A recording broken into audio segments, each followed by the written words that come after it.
All right, good evening, everyone. Welcome to the Sipurey Maasios shir. And B'ezrat Hashem, we just share a screen with you with the story, and we'll sort of like plunge right in. Okay.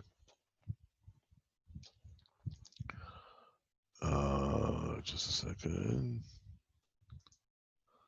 Okay, here we go. So we have learned that he gets a job, and the merchant, his boss, is really hounding him. He's really riding him hard. No pun intended.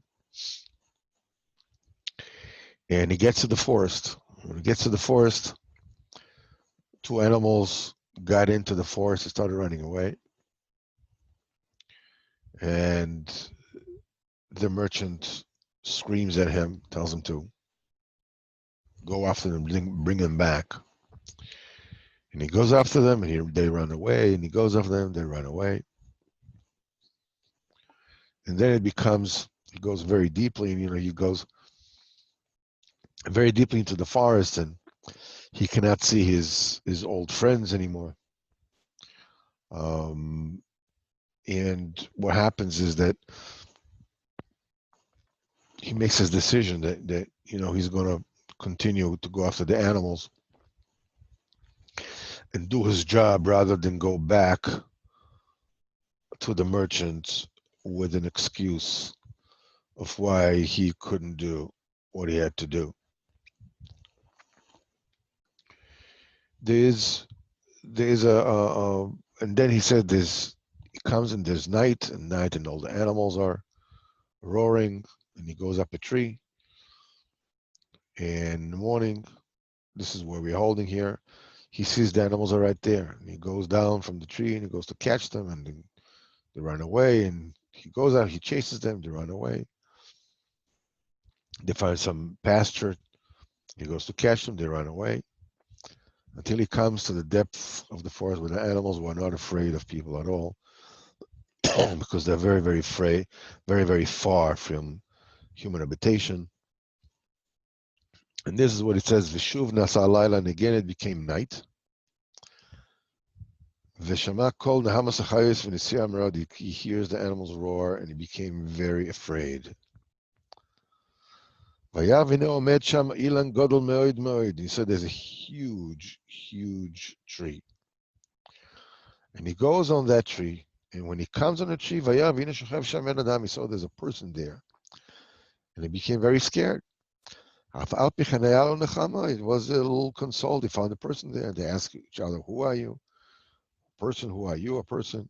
How did you come? He didn't want to disclose. He says, I came by the animals. I was shepherding the animals. And this is how I came here. And he asked the person, how did you come? He says, I came here through a horse. I was riding a horse. And I came to rest. And the horse strayed away. And he went into the forest. And I chased him. And he ran away until I came, and they got together. They decided that even when they'll come to a place of settlement, a place of people, they'll remain together. And they slept there, and they saw the animals roar. And now comes a brand new chapter that we haven't visited before. So before we got into this, it says, Lifnot Boker, just before dawn, Shama kol chucha gdoila me'od me'od, he heard an immense laughter up Nekolaya over the entire forest. The voice of the laughter was spreading all over the forest. Because the laughter was immense. In other words, it was very, very loud. The tree, as big as it was, as immense as it was shaking from the voice. And he, in other words, the true prince, got very frightened. from this. Ba'amala Sheni, the second one, this person that he found lying on the tree from before, he says, Shuv Einan Mispachat Klal Mizeh. I don't fear this at all. Why? Ki kvar ani lankan is a kamaleilos. I'm already sleeping here a few nights. B'chol layla samuch alayom, and every day, as the day comes, this laughter can be heard. Like all the trees are shaking like that. When his bell mode, and he got really scared. This is the place of the demons. Nobody can hear such a laughter. Who ever heard such a laughter? And then it became day immediately. והסתכלו, and they looked, והראו והנה שני הבהמות של זה עומדים, the animals are standing next there, and ועשו של זה גם, and that horse is also standing. וירדו והתחילו לרדוף, and they both went down from the tree and they started chasing. זה אחרי הבהמות, this one is chasing the cattle, וזה אחרי הסוס, and this one is chasing after the horse. והבהמות היו בורחים מלהלן יסר, and the animals ran further and further. וכן השני רדף אחרי הסוס, והסוס בורח, and the horse is running further and further. עד שנשרחקו ונישאו זה מזה. בתוך כך מצא שק עם לחם. While this was going on, he found a sack filled with bread. וזה חשוב מאוד מאוד במדבר. This is very, very important in the wilderness. לקח השק על כתפו, and he took the sack over his shoulder and walked after the animals.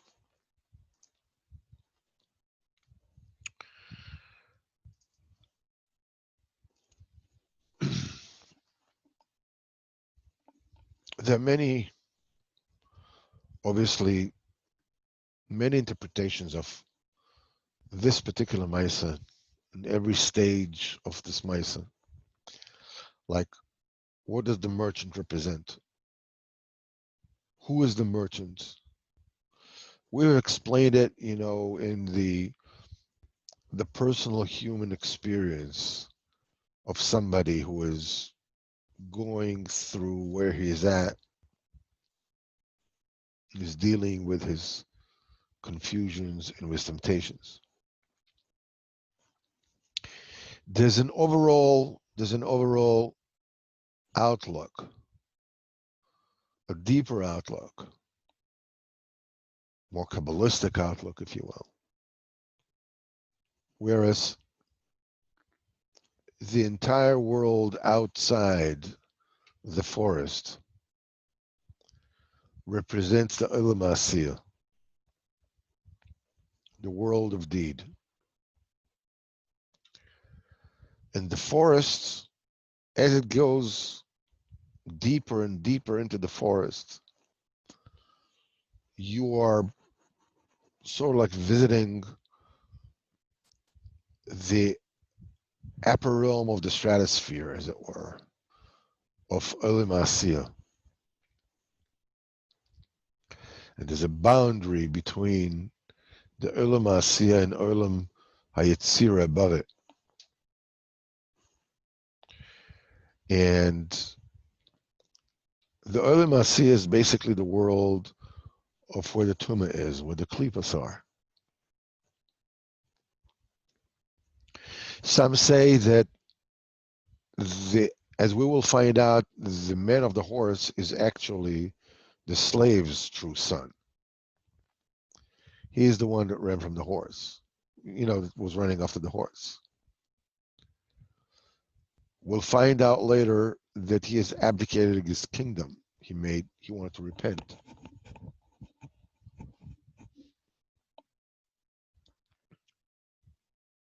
The true son of the king, he was running after cattle. There's a big difference between the cattle and the horses, being that cattle represent a kosher animal, and the horse represents a non-kosher animal.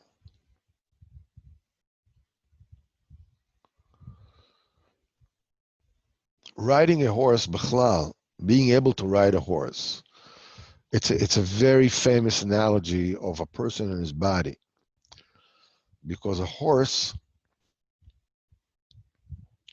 is a unique animal. It's a unique animal in the sense that when somebody rides a horse, they create a unique connection between them, like a subliminal connection between them, that the the the person knows that the horse seems to know uh, what the rider wants before the rider even comes in. I mean, before the rider tells the animals. In fact, the rider doesn't have to tell the animal anything. Doesn't even have to kick it. There's like like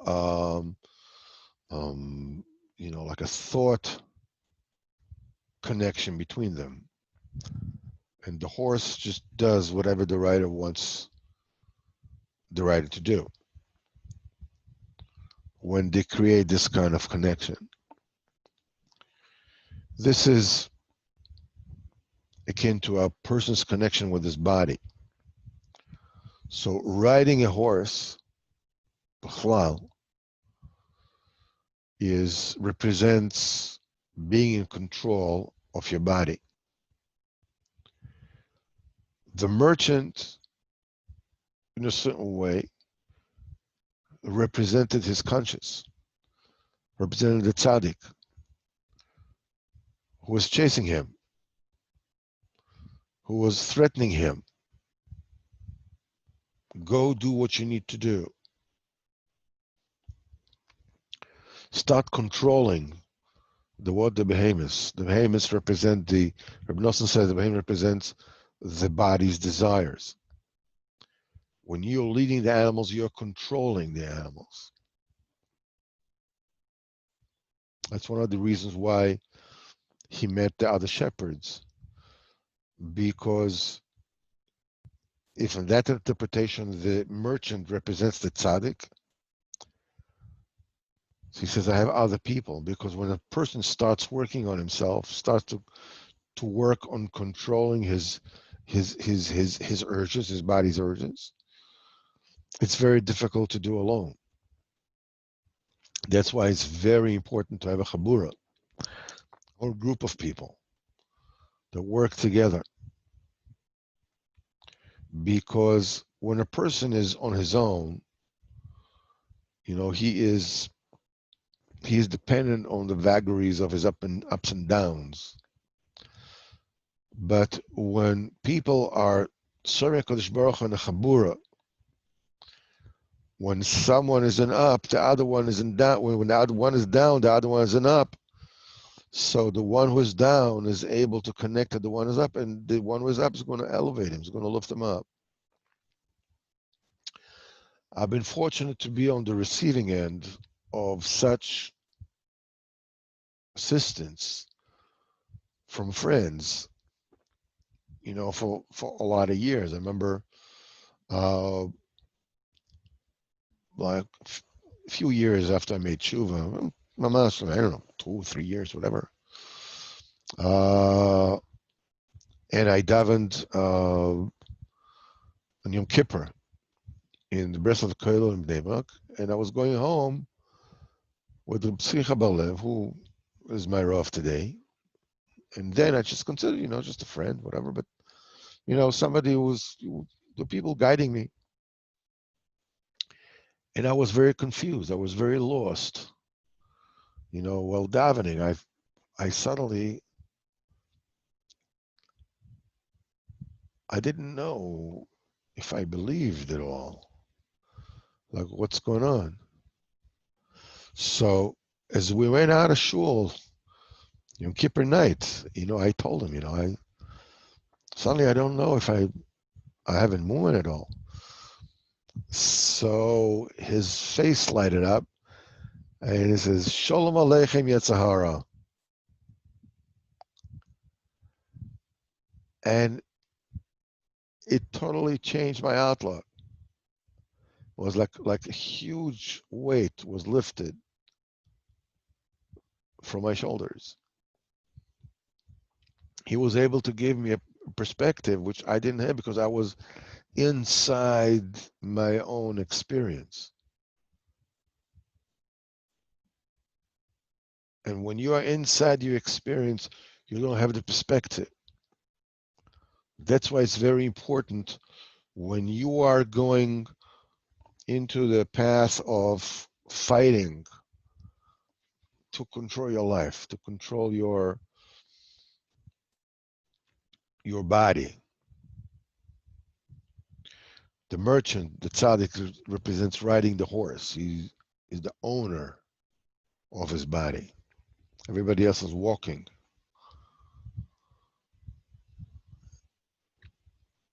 And then comes the time that you have to start chasing the behemoths, to chase the animals. Now you're tested, you're all alone. He finds himself in the forest, it's all alone. When you get into Avodas Hashem, when you get into learning, when you get into davening, if you're serious, if you're not serious, none of it will ever happen to you. Don't worry about it. If you're not serious, you can, your life is going to be easy. I mean, within reason, up to a certain point. If you are actually working, coming closer to Kodesh Baruch Hu, as we learned on Motzei Shabbos in Sichas Haran, you'll meet confusion left and right. And that confusion is extremely important phenomena, not just for you, but for the entire world. Because a person who is actively seeking HaKadosh Baruch Hu, is actively seeking Avodas Hashem, is an unbelievably precious commodity. The entire world needs it. As we said on Motzei Shabbos, everybody knows that the tzaddik suffers, is going through Yisurim to atone for the entire world. But the thing is, what you don't understand, that this is also true about you. You are going through suffering to atone for the entire world, while I don't even know that there is a Hashem Yisbarach. They don't, and maybe they know, but that knowledge is theoretical. It is superficial. They don't really take it seriously. It's not so much a life quest as much as a club that we belong to, or a place we live. I mean, that's who I am. That's who my people are. Your bilbulim, your confusions, atones for them, so they can continue to exist.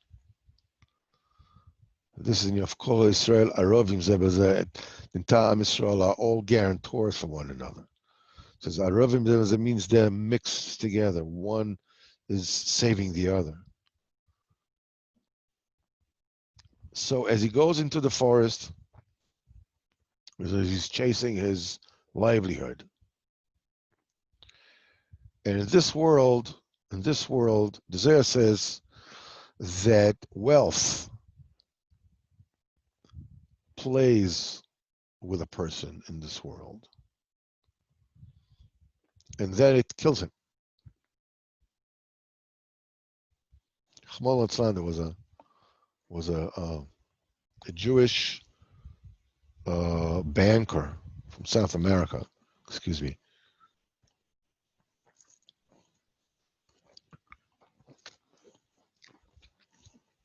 was extremely wealthy, a banker. And there was one of his servants wanted to make a good impression on his boss. So he started a fire somewhere in the mansion so he'll get a chance to rescue his employer and find favor in his eyes. But the rich person locked himself in the bathroom. He was afraid that he's going to be kidnapped. And when the fire brigade came to save him, he thought that they were the kidnappers and he would not get out of the bathroom. And he suffocated and he died in the bathroom. His money killed him. And it's not an uncommon thing. It's not necessarily that Chas v'Chalila, that actually kills a person, to that degree. But when you take a look at wealthy people, the wealthier they are, the more famous they are, the more they are jailed. They have security forces with budgets of millions of dollars. Can you imagine Bill Gates walking the street? If he were to walk in the street by himself, alone, how long do you think he would last?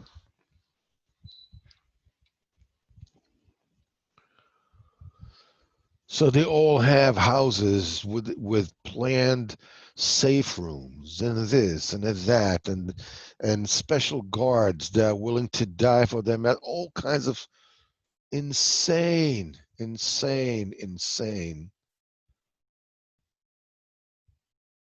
realities. And they live in cages. They live in jails. Yes, these are gilded jails. They're golden jails, but they're jails. Any movie star cannot just go out and go to McDonald's and buy himself a hamburger. He'll be mobbed to death. They can't do that. This Ian of chasing the animals, going after the animals, going after the behemoths, represents going after the material aspects of this world. Has this aspect of the more you run after it, the more it runs away from you. The more you run after it, the more it runs away from you. And even when it stops already, when they stop to find to graze, this is what we spoke about, they find a place to graze, which means they're within your reach, which means that you have enough to live, to pay your bills, and that's it. But you want more. So he runs away. That's what the Torah says. Somebody has 100, he wants 200. And it becomes bigger and bigger and bigger. If kesef lo yizba kesef, somebody who loves money will never be satiated. There's never enough money in the world to satisfy somebody who loves money. So we say he goes up on the tree, and the tree represents the Torah, the tree represents the tzaddik. The word for tree in Hebrew is etz. It's a root of the word eitzah. The Torah is called 613 eitzes, 613 advices. It means it advises you how to live your life in a way that will enable you to come closer to HaKadosh Baruch Hu. Closer to HaKadosh Baruch Hu also means you're going up. the tikkun of a person, the regular rectification of a person, you can just call it, that you're going from one step to the other, you're going higher and higher and higher and higher, and it's fine. You don't need to know any more details of where you are and how you are, whatever it is. Well, Hashem, the tzaddik knows it, and controls the pace, and it's fine. You don't need to worry about the roadmap. But in actuality, that does not mean that you are not going through places, because every single person has a nefesh, and he has a ruach, and he has a neshama. Above that, there's chaya and yechida, which are on the grand scheme of things outside of the body altogether. But the nefesh, which is the life force in the body, and the ruach, which is the spirit, or you call it the soul, and the neshama is the spirit, whichever way you call it. I'm not exactly sure in English which is which. But the point is, neshama is loshen neshima. That's a part of Hashem in you. Each one of them is actually comprised of all of them.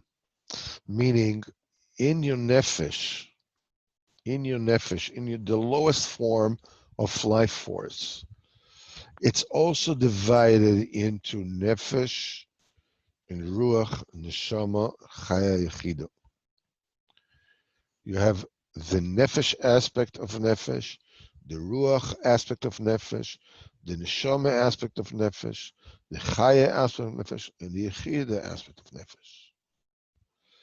In order to, first of all, when you are getting into Avodas Hashem, when you're learning Torah, when you're davening, when you're doing mitzvahs, you are fixing one level after the other. First of all, it is incumbent upon you to rectify your nefesh.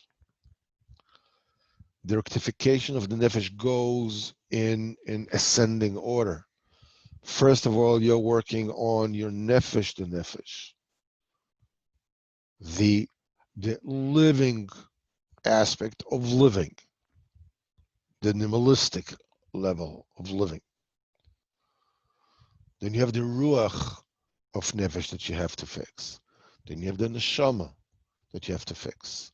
Then you have the chaya that you have to fix, and the yechida that you have to fix, all of the nefesh. And when you're done with that, you don't even know that this is going on. You automatically are going from one to the next. It all works under the hood. Then you're going up to the ruach. The ruach again has nefesh the ruach the ruach, shama the ruach, chaya the ruach, yechida the ruach. And when you're done with that, you go up to the level of neshama.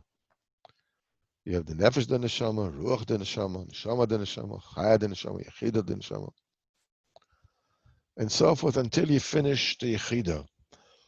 All those are still happening in Olam Maasios, the realm that we live in. When you are done with all five, then it's time for you to elevate from Olam Maasios into Olam Yetzirah. The Olam Yetzirah is already the Olam of the Malachim, the Olam of the angels. It is represented here with the forest. What we see here is things that control with voices. We will see that he meets very soon a special somebody who looks like a person but obviously isn't, who represents the Malach that controls the Olam Eitzir, which is the Malach Matat. In order to advance into this world, now you're going through a period of night and day. This is the stratosphere of Olam Maasios. Night and day, night and day. Night represents the kilipot, represents the tum'ah, represents all the things that you have not yet fixed in yourself and still come back to haunt you. And day represents, okay, that's the kedusha that you have attained.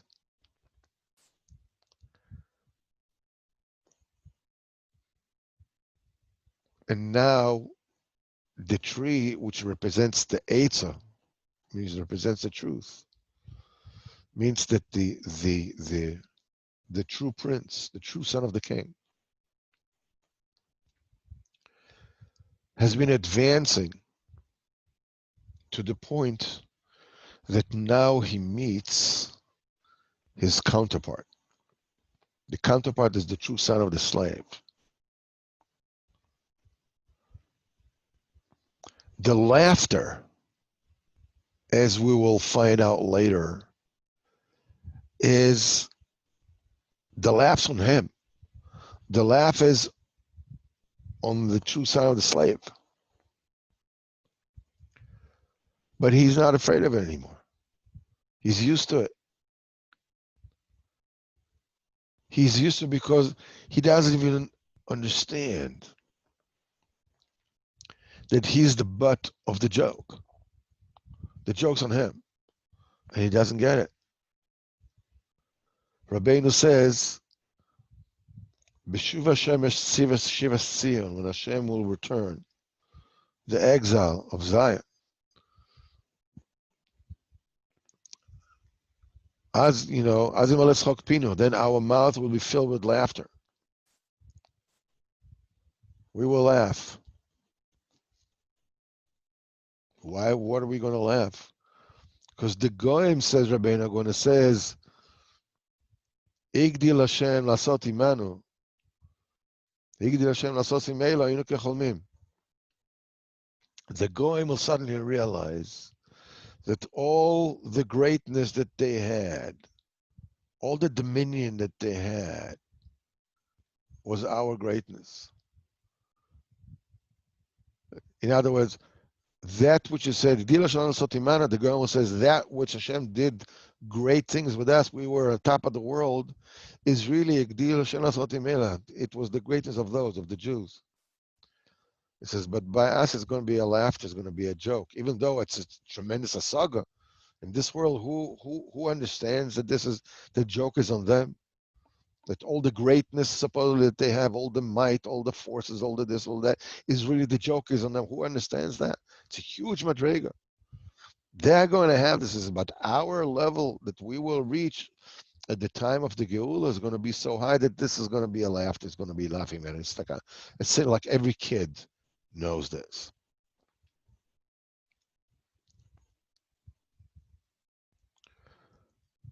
It's very interesting that the true son of the king did not hear the laughter until he meets his counterpart, that part of him, the slave, the body.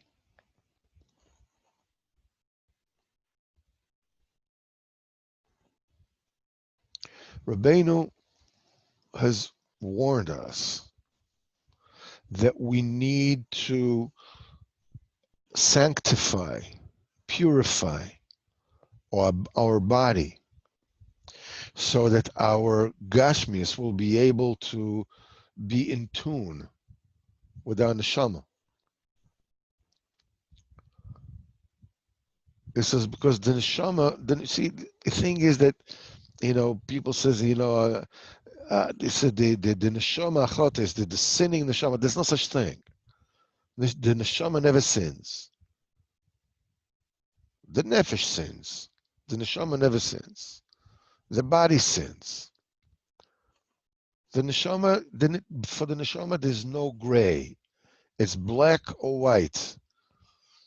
Either I can live with you, I can coexist with you, or not. That's why Rabbeinu says that when a person becomes ill, lo aleinu, and he takes medicine, and medicines are usually bitter. I mean, today they're sweetened, but in within themselves they are bitter. To say nothing of chas v'chalila, when a person needs, more more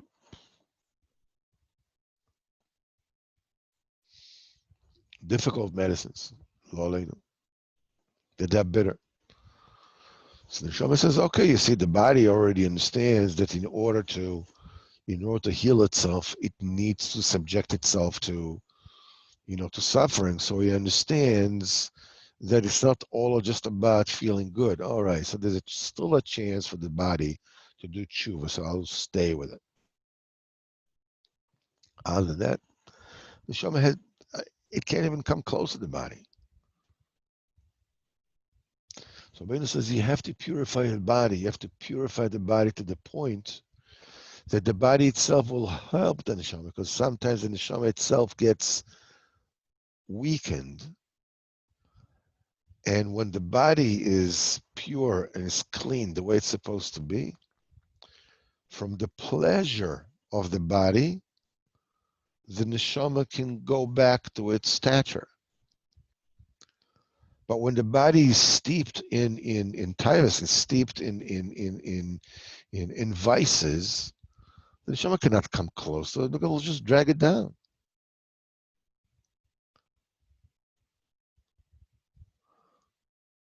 You start meeting things when you start paying attention.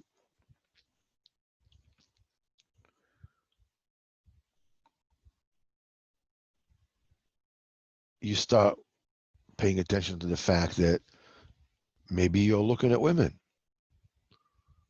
I'm not talking about, looking at women in a lecherous way.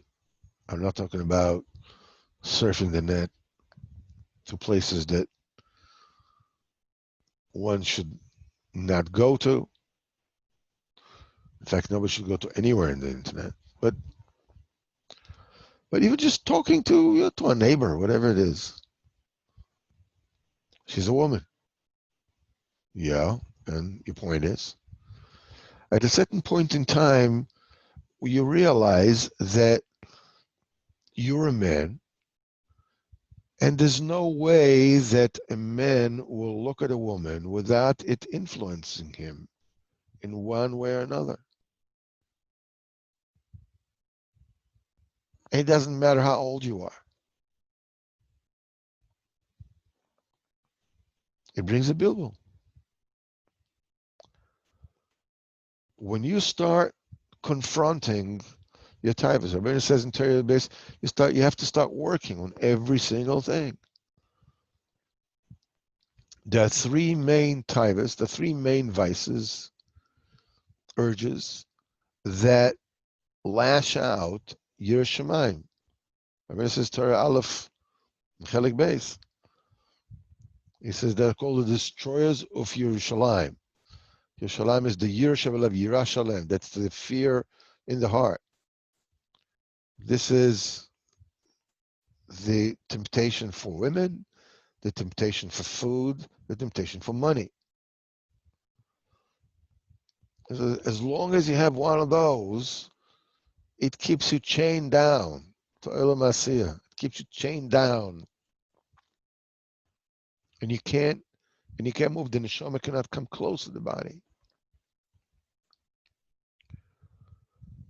So it is, as we'll find out later, that the son of the slave who became king has abdicated in order to do tshuva. That's the body deciding to do tshuva.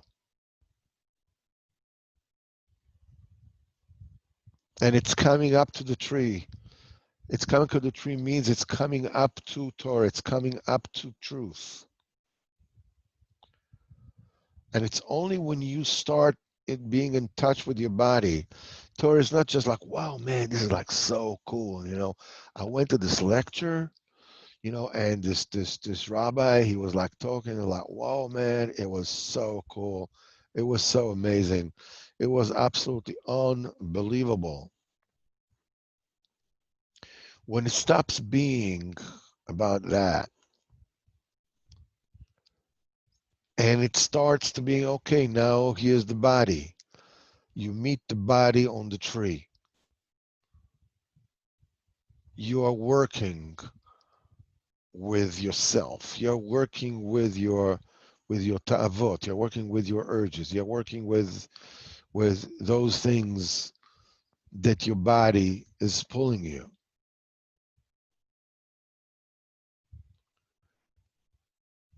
This can happen as long as you are on the tree.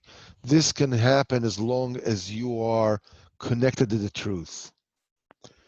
The minute the day comes and they both go down from the tree, we notice what happens is that they separate again. This one is going after the animals, and this one is going after the horse. And then he finds a sack with bread. Because after you have met, you are in contact, in conversation with your body. You realize what your work in this world is, and where you need to get to, and what you need to do. And you work with it. At a certain point in time, the Kadosh Baruch Hu says, okay, that's enough. Go ahead. Here's bread. Bread is both a reservoir of truth. The Kadosh Baruch Hu says, lichmu belachmi.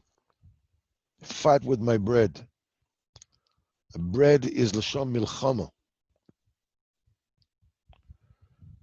You fight with the truth, but it also means that when you get to a point, if you're emunah in HaKadosh Baruch Hu, that you truly trust him, you have to call HaKadosh Baruch Hu. You have to dive into HaKadosh Baruch Hu. You know that you need to work. You need to, because of that, the level of spirituality where you are, you need to be busy, because if you're not busy, if you have too much time on your hands, you're going to get into trouble. And there is the of masa matan be'emunah, doing business in a kosher way. It's a great tikkun.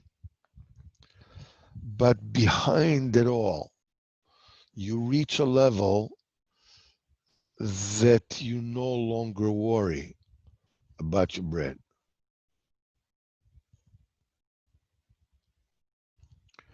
Rabbeinu said it's good for a person to have a steady job, so he doesn't have to rely on bitachon. Use that koyach for other avodas Hashem. There's a certain point in time when you get to trust the Kadosh Baruch Hu. In your tikkun, you get to trust the Kadosh Baruch Hu. That one way or another, things will be okay. No matter what will happen, whether it's going to be pleasant or it's going to be unpleasant, whether the news is going to be good or the news is going to be even better. B'ezrat Hashem. It's okay. Chazal call it mishesh lo pita b'salei. As somebody that has his bread in his basket. He's not worried about having to grab something and eat, because, okay, I have my bread in my basket, because I use it as a euphemism for a lot of, when somebody's married, then, things are easy for him because there's pita b'salei, he has his bread in the basket. You get to a certain point when you realize that it's okay. that worry and suffering are optional. They're a result of lack of emunah. They're a result of the fact that, what do you mean, lack of emunah sounds a little bit too accusatory. They're a result of, you're just not there yet. It's okay. You'll get there. You can't jump. You have to fix every single nakud as you go along. But at a certain point in time, you find the sack of bread. And finding the sack of bread, as we will find when we're going along, changes the paradigm completely. The sack of bread represents understanding truth on a level that, yeah, it sometimes you see it more, sometimes you see it less, sometimes you understand more, sometimes you're more aware and less aware, and you're going in and out of confusion. But there's a certain kind of assuredness. This is the right way. It's going to be okay. It's going to be okay. I remember, there's a story. It's not a story. I mean,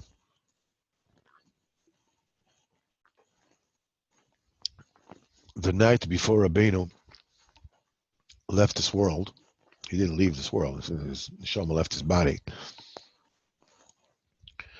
He was sitting with Reb Nosson, and Reb Nosson said that Rabbeinu wanted Reb Nosson to ask him how should the Breslov Hasidim conduct themselves after his passing. And Reb Nosson, b'shum panim v'ofen, would not let the thought that Rabbeinu might pass away into his head. When the thought, was about to enter, he quickly ran to Naftali, his friend, and he says, "I'm starting to think about it. Help me to take this thought out of my head. It cannot happen. It cannot happen." He could not fathom it. He could not picture it.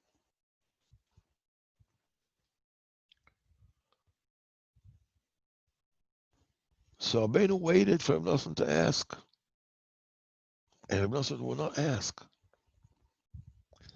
Should we go to Uman every Rosh Hashanah or not? What are we supposed to do? I mean, Rabbeinu said it first, it was a few days. He said he's going to pass away, and he said he wants, the most important thing is to come to Uman Rosh Hashanah. But Reb Nosson would not ask. So I asked my Rav at Simcha Balev, the entire future of the world depends on this. So Reb Nosson didn't ask. Why didn't Rabbeinu just tell him? Yes, I understand he has to ask. Why not just tell him? Tell him this is what you need to do. The answer staggered me in its simplicity. He told me because Rabbeinu trusted Hashem. The entire world rests on the oilam going to the tzaddik on Rosh Hashanah.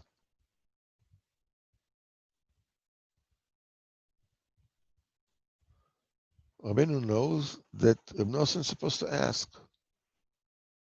What happens if he doesn't ask? What about rectification of the entire world? It's not just, you're going to lose money or...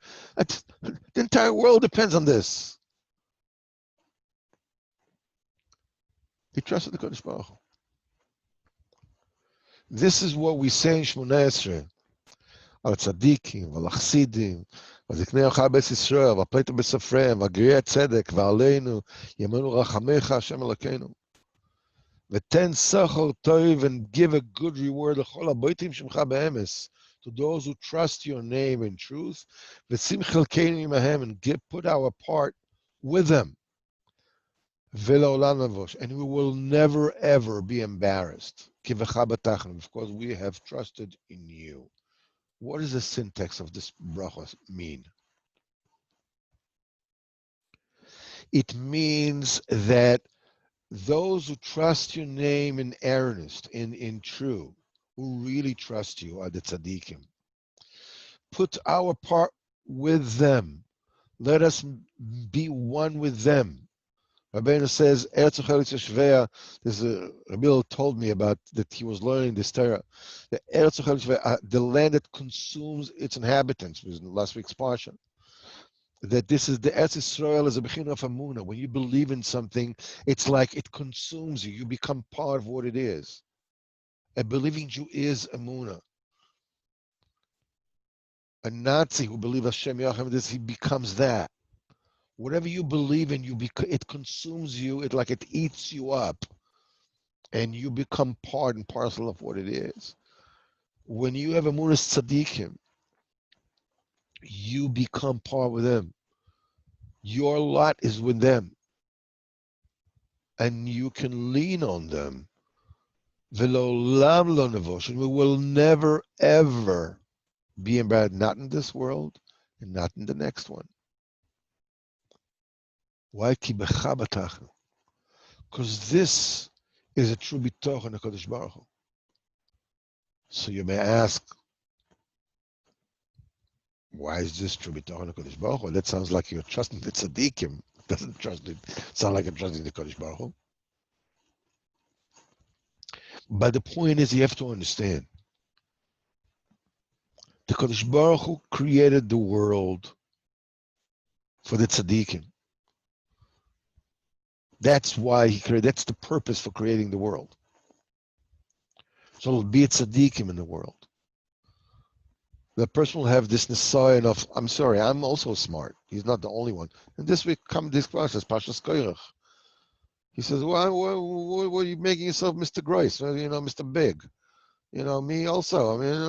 Everybody's everybody's holy. What are you making yourself Mr. I don't know what. Whoa. Let somebody else also in. Have a little fun. That message, because Baruch Hu has created the world for you to come close to the tzaddik.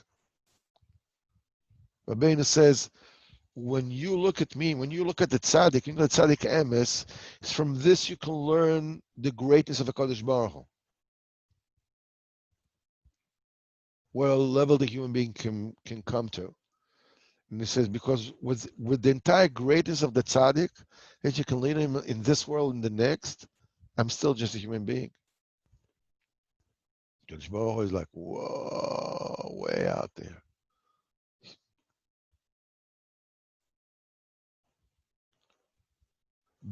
Bitochen and emunah in the strength and the merit of tzaddikim, that it can save you in this world and the next, is emunah in Hashem, is bitochen in Hashem. That's the way Hashem made the world. The Rabbi Lemelech of Lizhensk says, the Gemara says, the Kodesh Baruch Hu Geyser, the tzaddik mefer, the tzaddik you can annul the decree of Kodesh Baruch Hu. A tzaddik Geyser, the tzaddik decrees, Kodesh Baruch Hu mekayim, Kodesh Baruch Hu makes this gzera come true. This comes to expression. Moshe says, let the earth open its mouth and swallow Korach and all his people.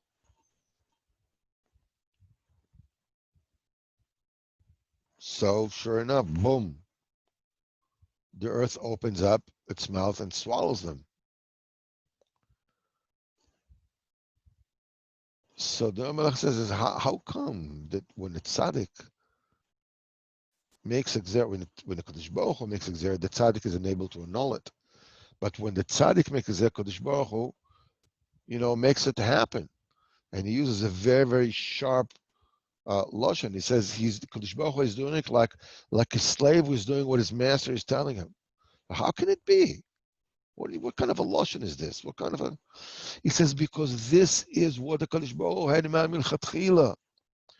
That's what HaKadosh Baruch Hu had in mind before the world was created. That the tzaddik will say, and he, HaKadosh Baruch Hu, will make it come true. That when HaKadosh Baruch Hu will say something, the tzaddik will annul it. This was the Kavan HaKadosh Baruch Hu milchatchila. And you can see that thing that Moshe Rabbeinu says, that let HaKadosh Baruch Hu make a creation, that the earth will open up its mouth and swallow Korach and all his people. And sure enough, the earth swallows. Chazal says that's one of the 10 things that were created Erev Shabbos, the last moment of Brias HaOlam, Ben Hashmoshes, just before Shabbos came in. One of the things was the earth opening up his mouth. HaKadosh Baruch Hu pre-planned before reality began, as it were. For the tzaddik to say, let Hashem create, boom, earth opens up. B'ezrat Hashem, Hashem should help us all. I just want to open up the allow people to unmute themselves if you wish to do that. And I want to thank everybody for coming this week and learning. B'ezrat Hashem, this Thursday we will learn Likutei Moharan and continue Torah tests. I don't know if you have experienced any change in your reality. I don't know how else in your life to call it, as a result of learning Torah tests, but I certainly have, and I wish it on each and every one of you.